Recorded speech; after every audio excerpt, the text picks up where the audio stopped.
A-Biggz, and we're about to talk about Master the Video Games beat tape. I mean, listen. Well, I once had this project in my mind before, but I didn't really take it serious until now, and I thought that I wanted to bring out something that was a little bit different from what I usually do, and I feel like I needed a project that was a little bit more complex from the rest, so that's what made me kind of jump into this. Well, to be honest, Allen Iverson to me was just a great idea for the project. That the idea of him wasn't even profound until I actually decided to use one of his press conference videos where he was talking about practice. Anybody tell you that I miss practice? If a coach say I miss practice and y'all hear it, then that's that. I mean, I might have missed one practice this year, but if somebody say he doesn't come to practice, it can be one practice out of all the practices this year. That's enough.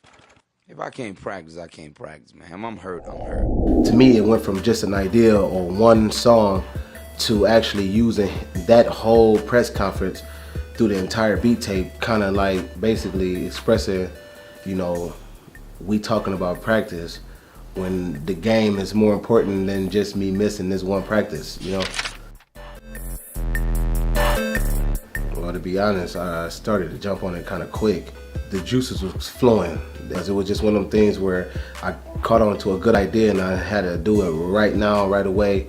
And it was more of a calling versus just me thinking about it. It was like, okay, you got to get to it. So once I started actually making the beat tape, it started to come quick. Everything was like bam, bam, and everything was just like perfect.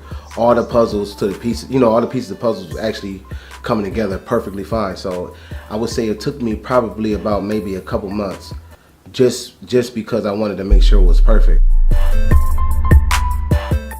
Well, to be honest, Allen Iverson to me is more of a real life story. You know, I mean, there's a lot of NBA players in the league, and a lot of them had problems before entering the league and during the league, but I feel like his story to me was more profound. I think the way he took on the game, the way he took on the media, the way he took on the press conferences was passionate more than it was just for the game. I mean, listen, we talking about practice. Not a game. We talking about practice.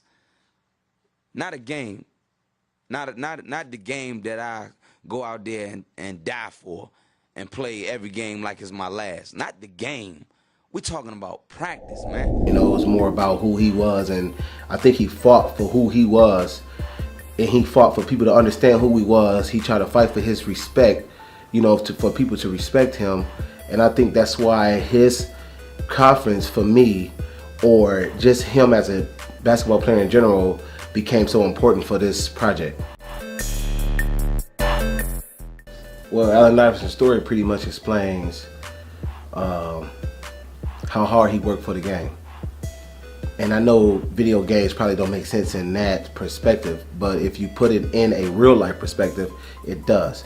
I mean, think about, you know, the conference really was speaking on how we can justify who his character is because he missed the one practice.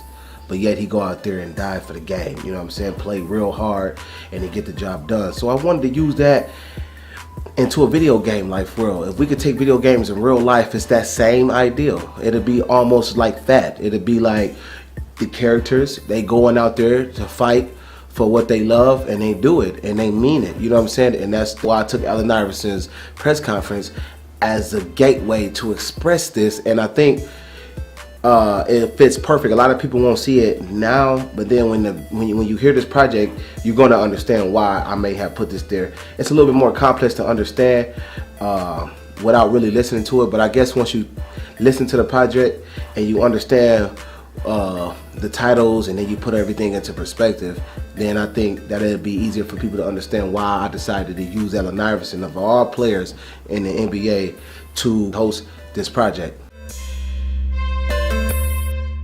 Well, I don't want to give it all up. I think that'd be a little bit too much, but I will give you a hint. For those who actually haven't seen some of the playlist, some who haven't heard rumors or whatever, Just put like this. I have a bonus track on there using Dig Dug.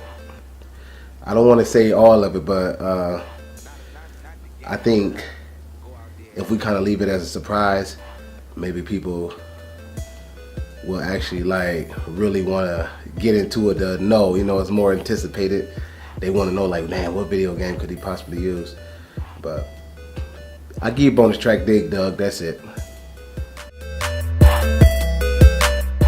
It's not really so much of what I want to gain, but it's what I want to reach, what I want people to, what I want to reach out to, what I want to reach out for. I think it brings different to the table. I think it brings old school to the table. I think it brings history back, you know what I'm saying, in a more modern form. I think this will help people go back like, man, I remember that game, and then it just make you want to respect different, because a lot of times we're not so accustomed to understanding people's visions, so we dislike the project. But I want people to understand that that's what life is about, you know what I'm saying? Understanding, you know, understanding other people's visions, because there's so much more to people's mind than we really give credit for. So I really want that to be reached out to the people the most. I want people to understand that, you know, different is acceptable, and I want them to, you know, see and feel good about this. That's one of the main things, is to feel good, to accept difference, and to understand vision. You know, that's what I want to reach out. That's what I want to do. That's what I want to do for the people, not just myself, but I want to bring that to everybody. Alright, it's your boy A-Biggz. Y'all already know what it is. Master the Video Games beat tape coming out December 1st. Y'all already know what it is, man. I feel like this is going to bring back some real serious old school heat. Something that's going to make everybody go like, wow. You know what I'm saying? So y'all already know. Stay tuned. It shall be a blast. Master the Video Games beat tape December 1st. Mark that on your calendars. I'm out.